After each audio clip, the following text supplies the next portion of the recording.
ज्यादातर पति झूठे केस लड़ते रहेंगे पर तलाक लेने से उन्हें डर लगता है। डर इसलिए लगता है एलिमनी देनी पड़ेगी, बहुत सारी चीजें ऐसी होती है कि लंबे चलते हैं केसेस और ये सब चीजें।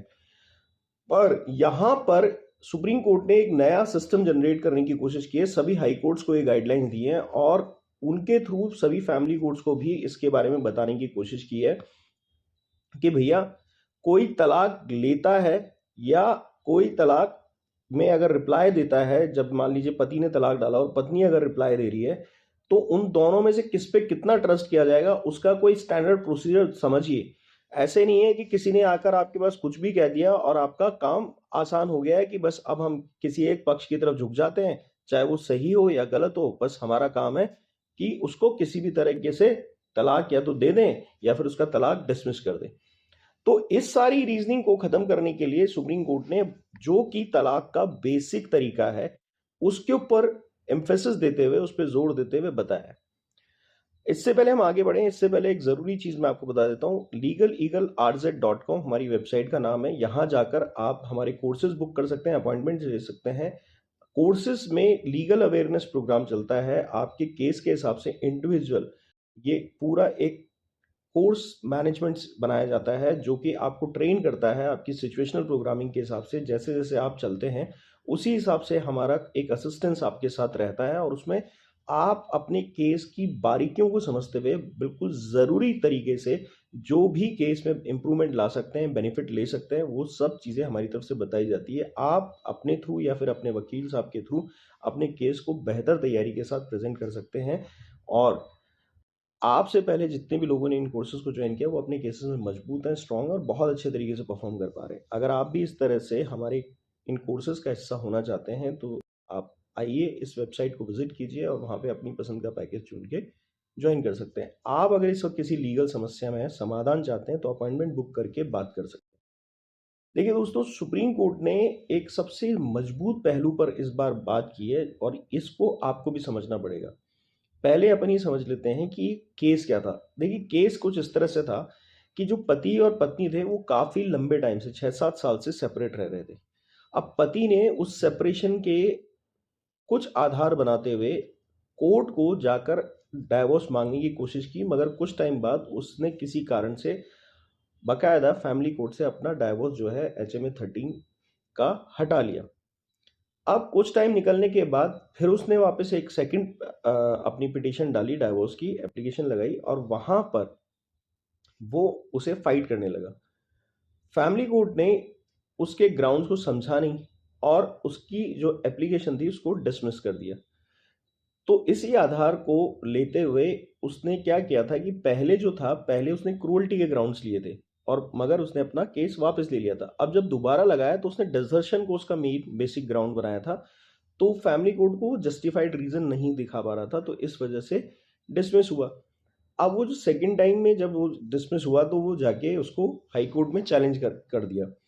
हाई कोर्ट में चैलेंज किया तो वहां पर हाई कोर्ट ने मोटा मोटी उसकी बात समझी और उसके बाद डिसीजन के ग्राउंड्स को समझते हुए एक तरफा उसको आराम से फैसला दे दिया और उसका डाइवोर्स हो गया और उसको डाइवोर्स ग्रांट कर दिया गया।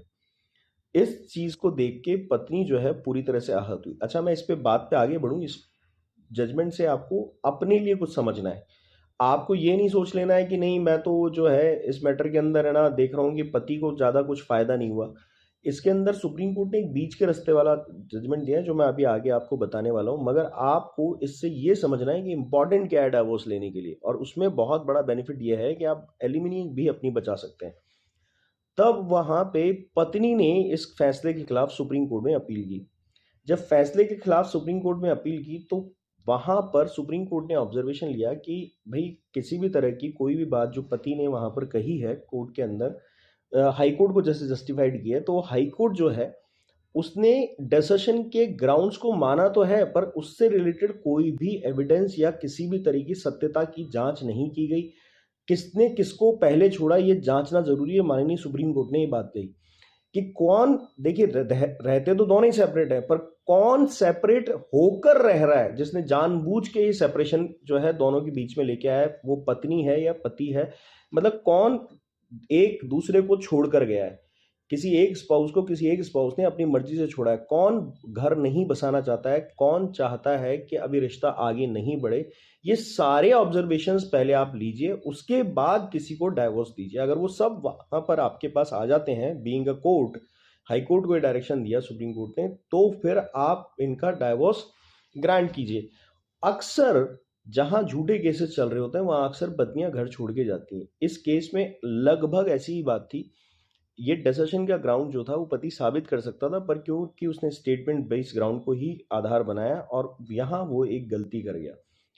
पर सुप्रीम कोर्ट ने फिर भी ये केस खारिज नहीं किया, पति के खिलाफ खारिज नहीं किया, बल्कि पार्शली इसको, जो एप्लीकेशन पत्नी ने लगाई थी उसके अंदर ये क्लॉजेस डालते हुए कि आपको ये देखना पड़ेगा कौन किसको सेपरेट कर गया। अब पति का दावा यही था कि पत्नी मुझे छोड़ के बैठी है, मैं नहीं छोड़ना चाह रहा। तो वहां पर वो चीज अब उसको साबित करनी है। हाई कोर्ट को दोबारा ऑर्डर कर दिया गया है और कहा है कि इसको दोबारा सुना जाए, और यहाँ पर कौन किसको छोड़ के बैठा है, किसने इस पूरे केस में क्रूअल्टी की है, किसने इस पूरे केस के अंदर जो है अपने स्पाउस को परेशान किया, जिसकी वजह से वो शादीशुदा होते हुए भी अलग रह रहे हैं, तो फिर इस आधार पे आप डाइवोर्स दीजिए, चाहे वो पति हो चाहे वो पत्नी हो। अब इससे हमें समझना क्या है, देखिए इंपॉर्टेंट बात यह है कि इसमें ऐसा कुछ भी नहीं हुआ है, क्योंकि पति ने भी एक हल्का सा मुगालता क्रिएट कर दिया। पर अगर आपके पास सफिशिएंट ग्राउंड्स हैं डाइवर्सन के, तो आप इस सुप्रीम कोर्ट की जजमेंट को यूज़ कर सकते हैं, और बाकायदा किसी भी कोर्ट में जब आप डाइवोर्स डाल रहे हैं तो ये बताइए कि हमारी रीजनिंग्स को काउंट किया जाए, जो एविडेंसेस के साथ हम दे रहे हैं, जो कारण हम बता रहे हैं, हमारी पत्नी का सेपरेशन बता रहे हैं या क्रूअल्टी के ग्राउंड्स बता रहे हैं या किसी भी वजह से रिश्ता आगे बढ़ने की पोजीशन पे नहीं है।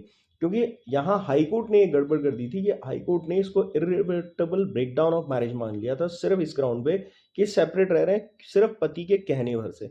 वो इरिवर्सिबल जो ब्रेकडाउन ऑफ मैरिज होता है, यानी कि अब शादी की कोई संभावना बची ही नहीं है कि आगे बढ़ सकती है, इसमें तलाक जरूरी है, वो अपनी पावर्स यूज कर ली थी। तो अगर इस तरह से हाई कोर्ट से जल्दी फैसले लेने हैं तो आपको सबसे बढ़िया बेनिफिट लेने के लिए यही एक तरीका है कि आप अपनी हर एक बात खोल कर सबूतों के साथ बता दें कि मेरी पत्नी या मेरे पति साहब जो हैं वो कोई ना कोई जो अभी आपसे सेपरेट रह रहा है, उनकी गलती की वजह से रिश्ता टूट रहा है। अगर ये जस्टिफिकेशन आपके पास है तो शादी आप आसानी से अपनी ख़त्म कर सकते हैं, और बहुत कम टाइम के अंदर। अगर वो एक ऐसे स्पाउस के साथ आपको रहना पड़ रहा है जो झूठ बोलता है, आपको परेशान करता है, क्रूअल्टी का शिकार करता है, आपसे ज़बरदस्ती सेपरेशन चाह रहा है या सेपरेट हो चुका है और आपसे बात भी नहीं करता, और आपको दूसरी शादी करनी है मगर तलाक करके एक जायज़ शादी करनी है, तो ये सब चीज़ें आपके लिए खुली हैं। अगर ये वीडियो अच्छा लगा तो लाइक करें, शेयर करें, सब्सक्राइब करें। धन्यवाद।